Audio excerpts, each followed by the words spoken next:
The distance covered in meters by a wheel of radius 25 centimeter in 350 rounds is, so use pi equal to 22/7.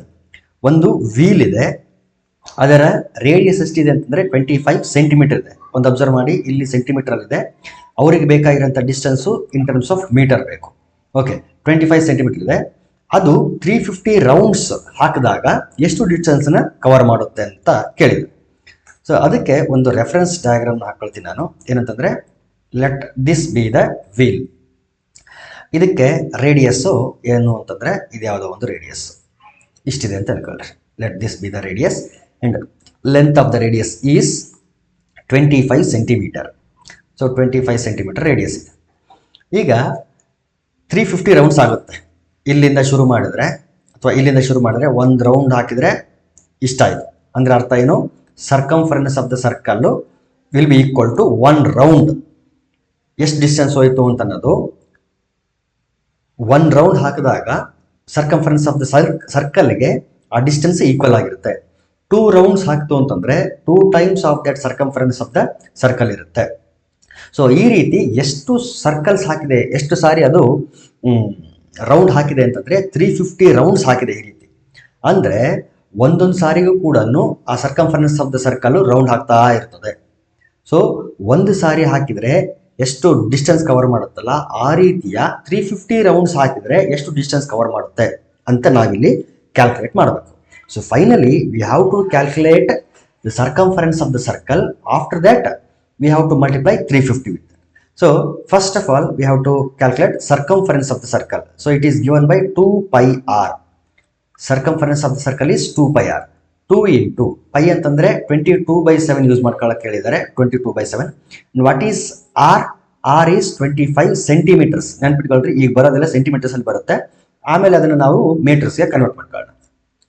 So ಎಷ್ಟು ಒಂದು ಸಾರಿ round ಹಾಕಿದ್ರೆ ಇಷ್ಟು distance, ಎಷ್ಟು centimetre ಅಂದರೆ ಇಷ್ಟು centimetre ಡಿಸ್ಟೆನ್ಸ್ನ ಕವರ್ ಮಾಡುತ್ತೆ ಒಂದು ಸಾರಿ ರೌಂಡ್ ಹಾಕಿದರೆ. ಈ ರೀತಿ ಎಷ್ಟು ರೌಂಡ್ಸ್ ಹಾಕಿದೆ ಅಂತಂದರೆ 350 ರೌಂಡ್ಸ್ ಹಾಕಿದೆ. ಹಾಗಾದರೆ 350 ರೌಂಡ್ಸ್ಗೆ ಎಷ್ಟು ಡಿಸ್ಟೆನ್ಸ್ ಕವರ್ ಮಾಡುತ್ತಂದರೆ 2 into 22/7 into 25. ಒನ್ ರೌಂಡ್ಗಾದರೆ ಆ ರೀತಿಯ 350 ರೌಂಡ್ಸ್. ಸೊ ಇಷ್ಟು ಸೆಂಟಿಮೀಟರ್ ನೋಡಿ, ಇದು ಕೂಡ ಇನ್ ಟರ್ಮ್ಸ್ ಆಫ್ ಸೆಂಟಿಮೀಟರ್ ಡಿಸ್ಟೆನ್ಸ್ನ ಕವರ್ ಮಾಡಿತ್ತು. So 7 1s 7 5s 35, 0 as it is. 2 into 25 ಅಂತಂದರೆ 50. So 22 into 2 into 25 50 into 50. So 22 into 50 ಅಂತಂದರೆ 2500. It is in centimetre. So 25 ಮತ್ತು 22 into 100. ಸೊ ಫಸ್ಟ್ 25 ಮತ್ತು 22ನ ಮಲ್ಟಿಪ್ಲೈ ಮಾಡ್ಕೊಂತೀನಿ. 25 22, 25 2s 50, 0 carry 5, 25 2s 50 plus 5 55. So without zeros ಆದರೆ 550, 2 zeros ಇದೆ ಇಲ್ಲಿ. So 0 0. It is in centimetre. ಈ ಸೆಂಟಿಮೀಟರ್ನ ನಾನು ಮೀಟರ್ಗೆ ಕನ್ವರ್ಟ್ ಮಾಡಬೇಕು ಅಂತಂದರೆ ಏನು ಮಾಡಬೇಕು, ನಾನು ಡಿವೈಡ್ ಬೈ 100. ಆಗ ಸೆಂಟಿಮೀಟರ್ ಹೋಗ್ತದೆ, ಇಲ್ಲಿ ಮೀಟರ್ ಮಾತ್ರ ಉಳಿತು. ಸೊ 2 0 ಕ್ಯಾನ್ಸಲ್ ಆಯಿತು. So we get 550 meter. Therefore second option correct. Next question. O is a point on line AB. Rays OC and OD are drawn on the same side of AB such that OC is perpendicular to OD and angle AOC is X and angle BOD is 3X. Then angle BOD is equal to ಅಂತ ಕೇಳಿದ್ದಾರೆ. Okay, ಒಂದು reference figure draw ಮಾಡ್ಕೊಳ್ಳೋಣ. First ಒಂದು line ಇದೆ AB ಅಂತ.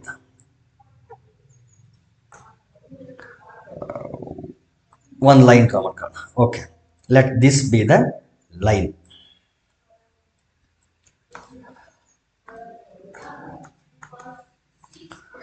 ಇದ್ರ ಮೇಲೆ 2 ರೇಗಳಿದೆ. There are 2 rays. ಒಂದು AC. So let this be the ray OC and let this be the ray OD. ಇಷ್ಟಿದೆ ಅನ್ಕೊಳ್ರಿ. ಓಕೆ ನೋಡಿ, it is the line AB. It is the line AB and O is a point on this line. This is the point O. ಎರಡು ರೇಗಿದೆ O C and O D. These two are the rays. ನೀವು ಹೇಳ್ಬೋದು ಈಗ O C ಈ ಕಡೆ O D ಈ ಕಡೆ ಇರ್ಬೋದಾ ಅಂತ. Actually ಕೊಟ್ಟಿರೋ ಕ್ವಶನ್ಸ್ ಪ್ರಕಾರ ಹಂಗೂ ಡ್ರಾ ಮಾಡ್ಬೋದು, ಆದರೆ ಸ್ವಲ್ಪ ಪ್ರಾಬ್ಲಮ್ ಆಗ್ತದೆ. ಅದ್ರ ಬದಲಿಗೆ ಇದು ಯಾವ ಆರ್ಡ್ರಲ್ಲಿ ಕೊಟ್ಟಿದ್ದಾರಲ್ಲ ಅದೇ ಆರ್ಡ್ರಲ್ಲಿ ನಾನು ಡ್ರಾ ಮಾಡ್ಕೊಂಡಿದ್ದೀನಿ. ಫಸ್ಟ್ O C ಅಂದರೆ ಈ ಕಡೆ O C ಡ್ರಾ ಮಾಡ್ಕೊಂಡಿದ್ದೀನಿ, ನೆಕ್ಸ್ಟ್ O D ಅಂದರೆ ಈ ಕಡೆ O D ಡ್ರಾ ಮಾಡ್ಕೊಂಡಿದ್ದೀನಿ ಅಷ್ಟೇ. ಆಮೇಲೆ ಏನು ಹೇಳ್ತಾರೆ, O C is perpendicular to O D. O C and O D are perpendicular, means the angle between these two rays is 90 degree. ಒಂದು. After that, angle AOC is X. Angle AOC is X. ಈ angle X ಇದೆ. angle BOD is 3X. ಇದು 3X ಇದೆ. ಹಾಗಾದರೆ angle BOD ಎಷ್ಟು degree ಇರುತ್ತೆ ಅಂತ ಕೇಳಿದ್ದಾರೆ. ಸೊ ಸಮ್ ಆಫ್ ಆಂಗಲ್ಸ್, ಈ ಮೂರು ಆಂಗಲ್ಸ್ಗಳನ್ನು ಒಂದು ಸ್ಟ್ರೈಟ್ ಲೈನ್ ಮೇಲೆ ಇರೋದ್ರಿಂದ sum of these 3 angles will be equal to 180 degree. So x plus 90 degree plus 3x and it will be equal to 180 degree. X plus 3x ಅಂತಂದರೆ we get 4x and it is equal to 180 degree minus 90 degree. So 4x equal to 90 degree. So 2 2s are 4, 2 45s are.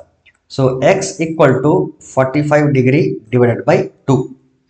So ಇಲ್ಲಿ ಆಪ್ಷನ್ಸ್ಗಳು fractions ಇದೆ, mixed fractions ಅಲ್ಲೂ ಇರೋದ್ರಿಂದ 45/2ನ ನಾನೇನು ಮಾಡ್ತೀನಿ ಅಂತಂದರೆ divide ಮಾಡ್ಕೊಳ್ಳೋಣ. ಸಾರಿ, ಇದು ಎಕ್ಸ್ ಮಾತ್ರ ಸಿಕ್ಕಿರೋದು ನನಗೆ. ಆ್ಯಕ್ಚುಲಿ ಬೇಕಾಗಿರೋದು ಬಿ ಒ ಡಿ ಅಂತಂದರೆ 3x ಇದೆ. So BOD, angle BOD is equal to 3 times x, ಅಂದರೆ 45/2. ಇದು 3 times x. So it is equal to 3 5s are 15, 3 4s are 12 plus 1 13, 135 degree by 2. So ಇದನ್ನು ನಾವೇನು ಮಾಡೋಣ, ಮಿಕ್ಸ್ಡ್ ಫ್ರ್ಯಾಕ್ಷನ್ಗೆ ಕನ್ವರ್ಟ್ ಮಾಡೋಣ. 135/2, 2 6s are 12, 1 ಉಳಿತು, 15 ಆಯಿತು, 2 7s are 14, 1. ಸೊ ಇದನ್ನು mixed fraction ಬರೆದ್ರೆ 67 1/2 degree. 67 1/2 degree. So option 4 is the correct option. Next one, the cost of an article is ₹750. ಒಂದು article ಇದೆ ಯಾವುದೋ ಒಂದು, ಅದರ ಕಾಸ್ಟ್ ಎಷ್ಟಿದೆ ಅಂತಂದರೆ ₹750. ಏನಿದು CP, cost price is ₹750. It is sold for ₹608. So SP, selling price, ಅದನ್ನ ಕೊಂಡ್ಕೊಂಡು ಬಂದಿರೋದು ₹750. ಅದನ್ನು ಮಾರಾಟ ಮಾಡಿರೋದು ಎಷ್ಟಕ್ಕೆ ಅಂತಂದರೆ ₹608, ₹608 ಮಾರಾಟ ಮಾಡಿದ್ದಾರೆ. ಬೈ ಗಿವಿಂಗ್ 24% ಡಿಸ್ಕೌಂಟ್ ಪರ್ಸೆಂಟ್ ಎಷ್ಟು ಕೊಟ್ಟಿದ್ದಾರೆ ಅಂತಂದರೆ 24% ಕೊಟ್ಟಿದ್ದಾರೆ. ಆನ್ ಇಟ್ಸ್ ಮಾರ್ಕೆಟ್ ಪ್ರೈಸ್ ಎಷ್ಟಿದೆ ಅಂತ ಗೊತ್ತಿಲ್ಲ. ಅಂದರೆ ₹750 ತಂದು ಅದ್ರ ಮೇಲೆ ಎಷ್ಟೋ ಒಂದು ರುಪೀಸ್ನ ಮಾರ್ಕ್ ಮಾಡ್ತಾನೆ ಅವನು, ಅದೆಷ್ಟು ಅಂತ ಗೊತ್ತಿಲ್ಲ. ಮಾರ್ಕ್ ಮಾಡಿ 24% ಡಿಸ್ಕೌಂಟ್ ಕೊಟ್ಟು ₹608 ಮಾರ್ತಾನೆ. 608, ₹608 ಮಾರ್ತಾನೆ. Had it been sold on its market price. So ಅದರ ಮಾರ್ಕೆಟ್ ಪ್ರೈಸ್ ಮೇಲೆ ಏನಾದರೂ ಮಾರಾಟ ಮಾಡಿದರೆ then what would have been the profit percent. ಈಗ ಮಾರ್ಕೆಟ್ ಪ್ರೈಸ್ ಬೇರೆ ಇದೆ, ಸೆಲ್ಲಿಂಗ್ ಪ್ರೈಸ್ ಬೇರೆ ಇದೆ. ಒಂದು ವೇಳೆ ಅವನು ಎಷ್ಟು ಮಾರ್ಕೆಟ್ ಪ್ರೈಸ್ ಮಾಡಿದ್ನಲ್ಲ ಅದೇ ಪ್ರೈಸ್ಗೆ ಏನಾದರೂ ಮಾರಿದ್ರೆ ಅವನಿಗೆ ಪ್ರಾಫಿಟ್ ಪರ್ಸೆಂಟ್ ಎಷ್ಟಾಗ್ತಿತ್ತು ಅಂತ ಕೇಳಿದೆ. ಸೊ ಇಲ್ಲಿ ನೋಡೋಣ, 24% ಡಿಸ್ಕೌಂಟ್ ಅಂದರೆ ₹100 ಮಾರ್ಕೆಟ್ ಪ್ರೈಸ್ ಇದ್ದರೆ ₹24 ಡಿಸ್ಕೌಂಟ್ ಬಿಡ್ತಾನೆ ಅಂತ. ಸೊ ಮಾರ್ಕೆಟ್ ಪ್ರೈಸು ಸಪೋಸ್ 100 ಇದ್ದರೆ ಇಲ್ಲಿ ಡಿಸ್ಕೌಂಟ್ ಎಷ್ಟು ಬಿಟ್ಟಿರೋದು ಅಂತಂದರೆ ₹24 ಇದ್ದರೆ, ಹಾಗಾದರೆ ಸೆಲ್ಲಿಂಗ್ ಪ್ರೈಸ್ ಆವಾಗ ಎಷ್ಟಿರುತ್ತೆ ಅಂತಂದರೆ 100 - 24 ಎಷ್ಟಾಗುತ್ತೆ ಅಲ್ಲಿಗೆ 76. ಇದು ಯಾವಾಗ ಸೆಲ್ಲಿಂಗ್ ಪ್ರೈಸು 76 ಇದ್ದರೆ ಮಾರ್ಕೆಟ್ ಪ್ರೈಸು 100 ಇದೆ. ಸೊ ಈಗ ನೋಡಿ, ಒಂದು ಕಡೆ ಸೆಲ್ಲಿಂಗ್ ಪ್ರೈಸ್ ತಗೊಳ್ರಿ, ಇನ್ನೊಂದು ಕಡೆ ಮಾರ್ಕೆಟ್ ಪ್ರೈಸ್ ತಗೊಳ್ರಿ. ಸೆಲ್ಲಿಂಗ್ ಪ್ರೈಸ್ 76 ಇದೆ ಅಂತಂದರೆ ಮಾರ್ಕೆಟ್ ಪ್ರೈಸ್ ಅದ್ರ ಮೇಲೆ ಮಾರ್ಕ್ ಮಾಡಿದಂಥದ್ದು ಎಷ್ಟು ಮಾರ್ಕ್ ಮಾಡಿರ್ತಾರೆ, 100 ಮಾರ್ಕ್ ಮಾಡಿರ್ತಾರೆ. ಈಗ ಆ್ಯಕ್ಚುಲಿ ಸೆಲ್ ಮಾಡೋದು ಎಷ್ಟು ರೂಪಾಯಿಗೆ ಅಂತಂದರೆ ₹608. ಅಂದರೆ 608 ಇದ್ದರೆ ಆಗ ಮಾರ್ಕೆಟ್ ಪ್ರೈಸ್ ಎಷ್ಟಿರುತ್ತೆ. ಸೊ ಕ್ಯಾಲ್ಕುಲೇಟ್ ಮಾಡಿ ಈಗ. So it is equal to 608 into 100 divided by 76. So 76 ಮತ್ತು 608 ಡಿವೈಡ್ ಮಾಡೋಣ.